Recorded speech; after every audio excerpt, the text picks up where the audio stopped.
Degrassi is an archetype-driven show, one where certain characters are intended to embody very specific kinds of people with clear and identifiable traits. One of the largest archetypes in this show is the villainous antagonist archetype, the individuals whose mission it is to destroy or cause harm in the lives of beloved main characters. In this discussion, we are going to be looking at the most problematic Degrassi characters, with each of these characters having a very specific worldview that shapes their energy toward others. I'm telling Raditch. You don't think he's gonna want to know why Rick tagged you? We are also going to talk about how this particular energy group metabolizes their emotions and how that impacts their treatment to other students. While there are many characters who have had problematic moments, and we will get into that with some honorable mentions, we'll be spending more time on those that embody low vibrational energies for the majority of their time on screen.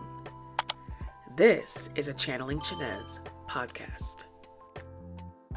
Degrassi has a very specific point of view when it comes to characters who embody negative traits. And while many argue that Degrassi has a certain bias or a certain eye, if you will, when it comes to how they portray certain characters, it can't be overlooked the ways in which the majority of the masculine-driven characters show up on screen. Shakespeare's some old dead white guy from 500 years ago.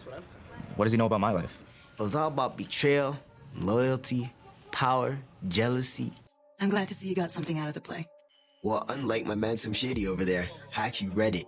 For this video, we are going to be focusing largely on characters like Rick, Jay Hogarth, Peter Stone, Derek, Johnny DeMarco, Riley Stavros, Owen Milligan, Mark Fitzgerald, and Vince. You'll notice something very specific about the worldview of these particular characters, in that their root chakra is always in an extreme place. We either see lots of wealth and security, or a disparity or a lack thereof in some sort of extreme way.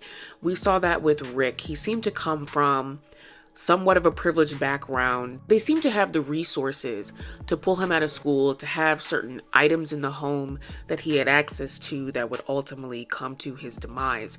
But then you look at characters like Jay Hogarth, who had an extremely blocked root chakra, where you could tell he came from a hardened or a less fortunate background, and that having things in abundance, or the propensity to be greedy because you don't have things in abundance, was acceptable in his world. And then they sort of go back and forth in that polarity. You have Peter Stone, who had a lot of privilege. His father had a lot of money. His mother was the principal. But then you had characters like Derek, who, even though we didn't get a lot of Derek, what we did get of him was quite negative. We only got a little bit of endearing information about him initially, when he was sort of used as a plot device for Liberty to process her adoption and learning about his adoption story. He seemed initially like a sweet kid, but we eventually saw him molded into the masculine archetype that Degrassi normally portrays. We saw that with people like Johnny DeMarco. We really didn't get a lot about his background, but judging by the fact that he hung out with people like Bruce the Moose, and he hung out with Mark Fitzgerald, I believe, for a little bit, and obviously he had connections to the negative characters that came from, what's that school's name? Lakehurst. I almost forgot. He came from a background that seemed like had a lot of blocked abundance, instability, that kind of low vibrational root chakra energy, along with Fitz. I don't know why I always want to call him Mark Fitzgerald, because that's his name. And Vince, the last members on this list, who came from backgrounds of struggle. And so it says a lot about how they believe individuals who have a lot of abundance versus how individuals who have a blocking or a lack of abundance show up in this world with masculine energy. Somehow that still creates the same amount of greed, or this is what they want you to see, or the same amount of negative behavior traits. We also see that each of these characters do possess some sort of privileged currency wherever they are in their station in life. So despite the fact that characters like Jay Hogarth or Mark, for example, Fitzgerald or DeMarco maybe came, or Vince even came from a low income background, they had social privilege. They had access to substances that people wanted, parties that people wanted to go to. Oh, and I forgot to mention Owen, who is on this list, Owen Milligan, who seemed to, I feel like, come from a privileged background. We got to see a little bit more of his brother Tristan than we got to see of Owen. And the most Tristan ever worried about was missing his dentist appointment, about his pearly white teeth when it came to their parents. So it seemed like they had means, if you will. But when it comes to characters like Owen, he had a social currency in that he was a football player, so that made him popular by proxy or popular by proximity. You had Peter, who had the social currency of money. You know, you would even put Declan. You know, I would actually, I'm going to add, as we're speaking, Declan to this list of 10 problematic characters. Even though I didn't say him originally, we're definitely going to add him because he had that same disproportionate abundance, coming from a very rich background, overactive root chakra energy, but at the same time still had that social privilege because of that abundance and because of his family's connectedness. Rick is one of the only individuals who really didn't have a lot of social privilege, and I think that this plays into his self-destruction, but we'll get into that conversation a little bit more in this podcast. But most of them had that element. That was another way for these characters to manipulate their root chakra energy to ultimately have some sort of power or control amongst their peers, but they always tend to use that power and control in a negative way. Since it was your idea. Hey, Wiener, he asked you a question. You are in the wrong place then. Stop! Let go! Why are you like this? Why are you trying to hurt me for no reason? You asked me to put the camera on after I told you to go home. You took advantage of me. You know what I think? I think you're so desperate for male attention, you'll do anything for it. You're a big, fat attention whore. Nice. Are you doing the lightning round, buddy? Affirmative. About Jimmy? Yeah, I'm surprised nobody's figured it out yet. Dude.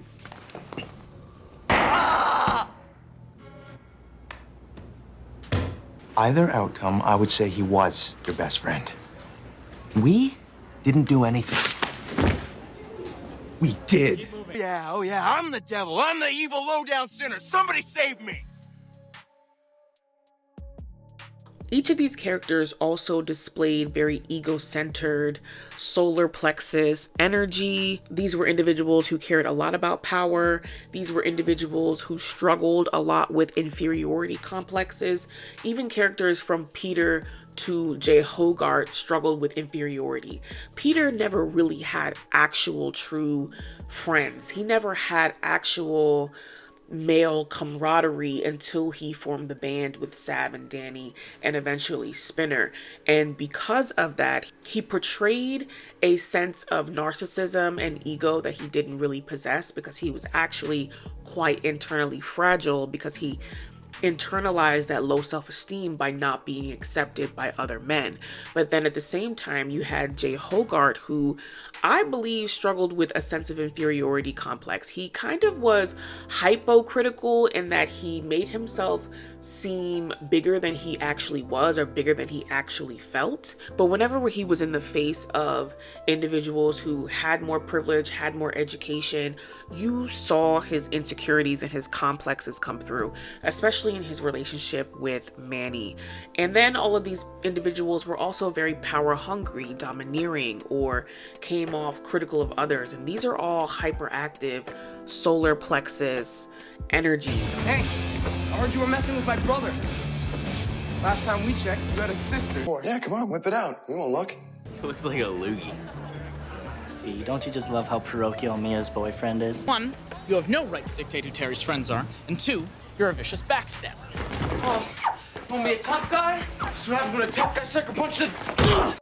But don't you worry. When we have sex, I'll be gentle. They also all displayed blocked or negative throat chakra energies. Nobody ever had a nice thing to say. Many of these characters would lean on the energy of being misunderstood, and that actually comes from the throat chakra, because a lot of times when people are misunderstood, yes, consciously, everyone may not have the tools to understand or at least conceptualize the lives, the decisions, the behaviors of other people. But for the most part, when individuals feel like they're misunderstood, a lot of times it's because they don't communicate in a way that matches up with their behaviors. So there is a lot of being misunderstood that comes from the throat chakra area. A lot of these characters are secretive, very gossipy or harsh or cruel with their words. And this is what Degrassi, I just want to keep pointing this out, this is what they want you to believe or see about the masculine characters that show up on screen.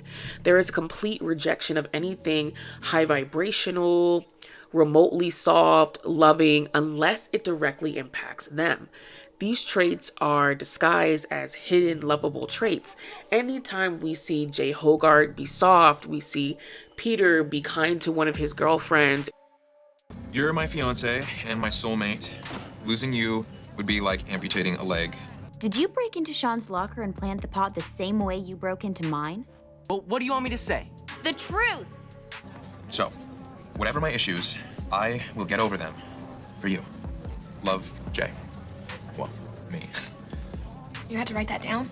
Or even when we saw Johnny soften because he was dating Allie, or when we saw Mark Fitzgerald quote unquote find God, but it was also because it was his proximity to this mental fixation he had created around Claire Edwards.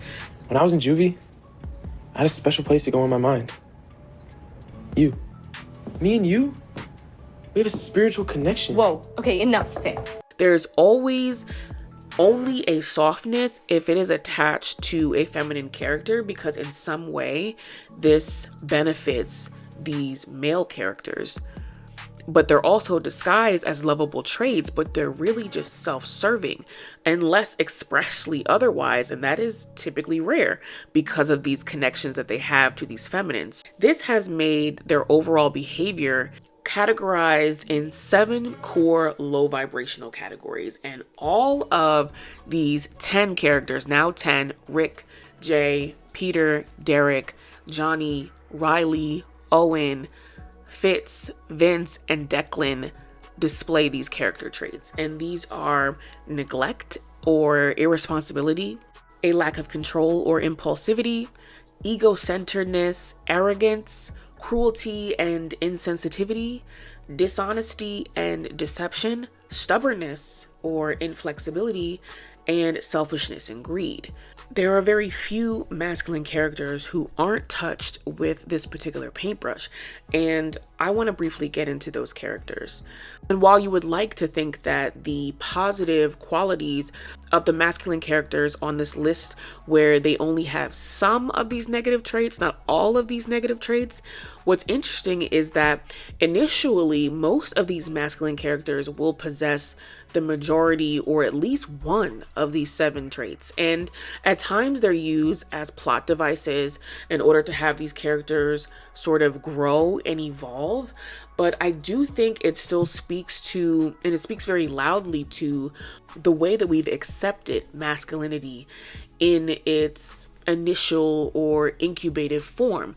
It's interesting that we are more, and I say we as a collective, but we are more interested in showing them in this negative light than we are in the positive ends of these character traits initially. Characters like Spinner. Spinner is probably one of the most nuanced characters. If you ever want to hear or see a podcast or breakdown about some of the most nuanced and unique characters in Degrassi and what kind of energy they possess, let me know in the comments. But Spinner is definitely one of those characters where I wouldn't necessarily say that he is inherently selfish. He definitely had an irresponsible streak, and he had moments of cruelty, especially when Marco was coming out.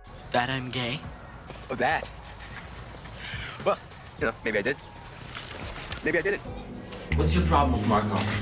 What's my problem? That's my problem. Was gay? Yeah. And if you don't back off, I may start to think you are too. So what are you gonna write next? Something about me being black? Because I'm not all broken up over Marco and his stolen dancing shoes? Last night was his fault, not mine. He was very harsh with his friend, but Spinner was genuinely a good friend. They still managed to give him, moments of dishonesty or stubbornness and things that you would, I feel, categorize as normal growing pains.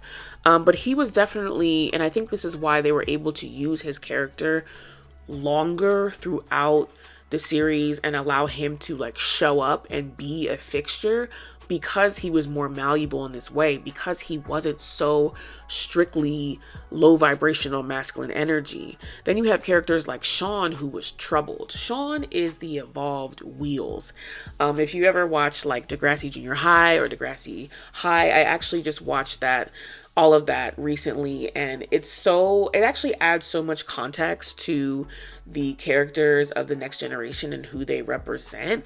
And Sean is that troubled character. He's a piece of some of the troubled characters that they had originally. So when he shows up dishonestly, when he has moments of cruelty, or where he's insensitive, it's really insensitive to steal a man's computer who has cancer just because you can't hang out with your girlfriend as much as you would like to, right? But part of that is immaturity on his part, and so it doesn't necessarily read as emotionally neglectful as you think it is. It's really more retaliatory, and he also had a lot of impulsive moments and displayed a lack of control often. So he was brushed with these negative traits as well. But then you have characters like Jimmy, and I'm not going to spend time on Jimmy in this video because Jimmy Aubrey Drake Graham Brooks will be getting his own video. The most that we got to see was an ego-centered Jimmy, and one that could be insensitive and cruel because he did participate in the bullying of Rick at certain points, but they treated Jimmy a certain type of way, and we will get into that in a later video. Then you have characters like Craig. Craig was selfish and greedy. He was dishonest and deceptive. He was insensitive at times. He was quite impulsive and lacked control, but then we attributed some of those character traits to his later diagnosis, and we see them do that again with Eli in those same ways. But it's because they create that connection to a diagnosis that you don't necessarily see them as negatively as you might see a Jay or a Peter Stone. But this is another way that they always sort of have the masculines show up this way, and then they either have to evolve through that or they just become accepted for whatever these traits are. Then you have characters like JT, who isn't a lot of these traits, right? He was inherently kind. He was sort of a Spinner type, but he was selfish or impulsive in some ways. You even saw him be insensitive toward Toby around Rick and popularity. They took this sort of popularity trope, because remember what I said about social currency, that social currency is another element within that root chakra. It sort of lives in the root, in the solar plexus, and that's something that a lot of these masculines wield for power and control. JT really wanted that social currency, so he would tap into some of these negative character traits whenever he wanted to sort of garner more of that, and you saw that with the way that he treated Toby with Rick. Now, make no mistake, Rick deserved to be disliked, and we'll touch back on that, but I think that JT had a lot more redeemable qualities. Sav is one of the other more nuanced characters who really didn't display the majority of these traits. He wasn't necessarily impulsive. Like he panicked when he stole his parents' car to go to that concert. That is not someone who I would say is inherently impulsive or inherently irresponsible. He was forced to be very responsible. So he's another character that I would say is more nuanced than some of the tropes that they have in the show. Yeah, because I can't think of a time other than the fact that he was dishonest with Anya in their relationship, and that could come off as a bit insensitive. That's about as far as you're going to get with Sav. And I would also include Danny in this list. And this brings me to another topic that I would be interested in chatting about. Let me know if you're ever interested in hearing about my perspective on the Black characters in the show. And they did treat them a certain way, but the way that they displayed their energy is a little bit more complicated than you might think. So if you're interested in that breakdown, let me know in the comments. But Danny is another character like Sav that didn't really have a lot of these negative masculine traits. He just had immaturity around, his relationship with his sibling, Liberty, and that's a normal thing. But then you have characters like Eli and Drew. I touched on Eli a little bit when I spoke about Craig. But when you think about it, Eli was just impulsive. Like, yes, he had, ego-centered moments because he felt a certain way about his artistry, and he could be very stubborn and very inflexible because of that. And he could be deceptive. His intentions usually weren't in this sort of like negative, lower vibrational place. They were usually in a hyper protective place. And so that's another reason why Eli gets a little bit of a pass. But when you think about characters like Drew was essentially all of these negative traits. Drew was neglectful. If you think about the way that he treated Zoe when he dated Zoe, he lacked control. He was impulsive. He was arrogant. The only thing that Drew wasn't was cruel. He never tried to hurt people. He was just too selfish and wanted what he wanted. And that created a sense of stubbornness, especially when he was pushing back on his mother's, direction about healing as opposed to getting right back into work after his concussions. And so he was also dishonest because he lied to his partners and cheated on every partner that he had. The only thing Drew wasn't was cruel. So you see the ways that they will brush them in the same stroke with all of the harsh, negative characters, the Jays, the Owens, the Rileys, and we'll talk a little bit more about Riley as well, because Riley for me was a danger to other people, and that's why all of the top 10 problematic characters were on this list first. It's because they were a danger to other people. And it's interesting because with their worldview, when we go back to the breakdown of their worldview and how they showed up in the world, Riley had a certain level of privilege. He was an only child. He had everything that he really wanted. He just didn't have the ability to live authentically in his own skin when it came to who he wanted to date and the fact that he was a football player. But he became a danger to other people because of his own struggles within, and we'll get to that when we break down more of how each of these characters' emotional states impacted the way that they affected other people. You then have characters like Dave, Dallas, and Connor, who maybe had a few of these traits. Dave really wanted that social currency that made him impulsive, that made him insensitive, and it made him inflexible and ego-centered in many ways. Connor is definitely one of those characters who was impulsive, lacked control, came off, selfish in some ways, but that was attributed to a diagnosis. And then we have Dallas, who had moments of insensitivity, moments where he was neglectful emotionally when you think about the ways that he treated Cam. He had his moments of concealing things. I don't feel like, yes, he was dishonest when it came to his relationship with Allie and telling her that he had a child. But his dishonesty wasn't rooted in trying to deceive her. It was rooted more in trying to protect himself or prove his worth before he revealed this thing about himself. And so I think that's why he gets a little bit of a pass. And he was overall a loving character in the same way that Drew kind of was, even though Drew still had the majority of these negative traits. There are male characters who don't display many of these traits at all, but apart from the fact that they are showing up gendered male, these characters were actually not designed to be masculine characters. And I'm thinking about people like Zane, Marco, and Tristan, which is a completely different video. But I think that we've sort of surmised the majority of the masculine characters on screen. So what does Degrassi want you to believe about how these traits manifest emotionally? This is the way the Masculine Collective has chosen to portray the masculine. And the emphasis is on the word choice. This is what they want you to believe is bred from this particular worldview.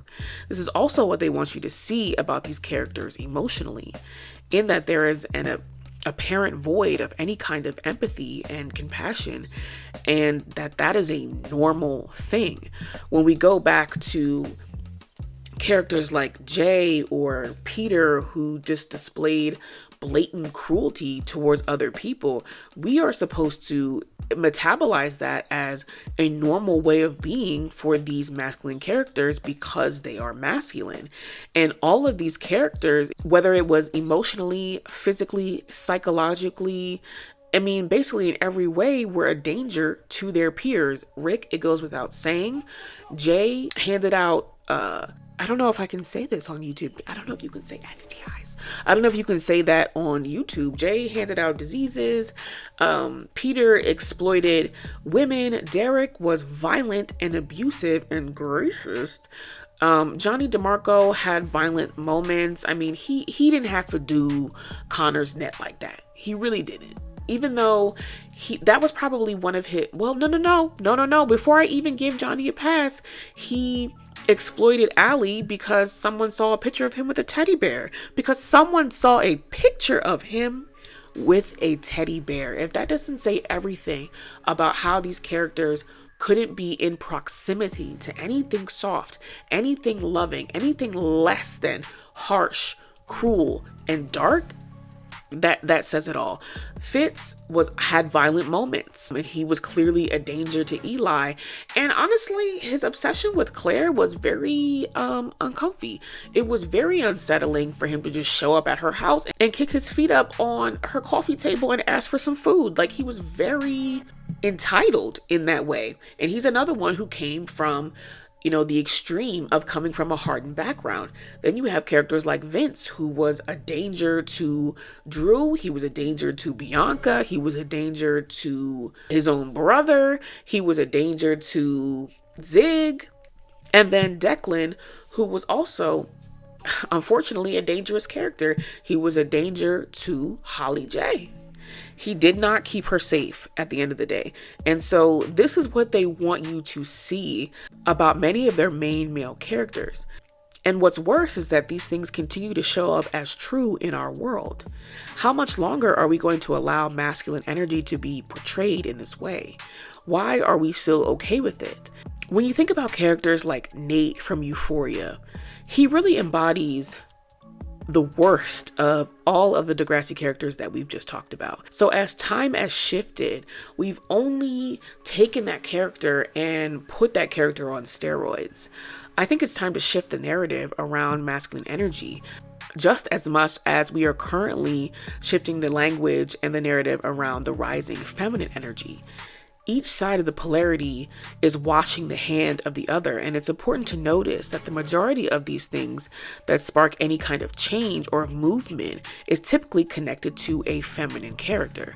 So when we go back to our top 10, one of the reasons why initially Rick began to soften, besides the fact that he had Toby as a friend, was because he started to romanticize Emma, because Emma chose to be kind to him, even though she was the one who initiated all of the bullying and the violence against him when he came back.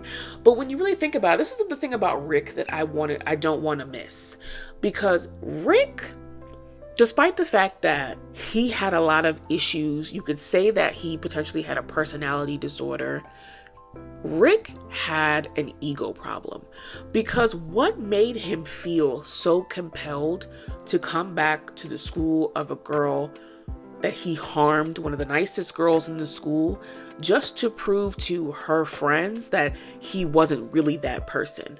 That was a very arrogant move that I feel like kind of goes unnoticed. He gets to say that he has a right to an education, and he's right about that, but there are a lot of other schools in the area. You could have went to, what were the other schools in the area? You could have went to Bardell. You could have went anywhere, but you chose to go back to the school where you harmed someone who was kind to you, who loved you for absolutely no reason. You were cruel to her, but your reasoning was to posture yourself and prove yourself to be a certain kind of person to her friends. And there was something that was very arrogant and twisted about that. But initially, he only softened because he started to romanticize Emma. We only got to see a soft part of Jay when he dated Manny. We only truly got to see Peter humbled when he was dating someone and then crashed out after that dating experience. Peter was humbled when he went on that crank bender. And that was largely because he was imploding, because he didn't have as much social currency as Declan. That's why that was happening. So we only saw soft elements of Peter when he was dating Darcy, dating Emma. Not necessarily when he was dating Mia, because he was using Mia, but that is a conversation for a completely different video. We only saw a soft part of Derek when he was having a conversation with Liberty. Johnny was only soft when he was dating Allie. Riley was only softened when he got into a relationship with Zane, who I said is not intended to be a masculine character. Fitz only softened when he started to romanticize Claire. I don't think Vince ever really softened. So I think Vince went to jail. And Declan, well, Declan only took accountability because he wanted to win favor back with Holly J.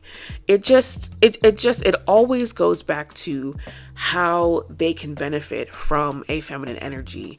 But what this does is it sometimes gives the false perception that it's on these feminine characters to save each of these masculine characters. But what Degrassi always does, which is probably why I love the show, is it usually releases these feminine characters from the hindrance of this relationship. They go off and blossom and become who they're meant to be, and it forces these masculine characters to find their own way.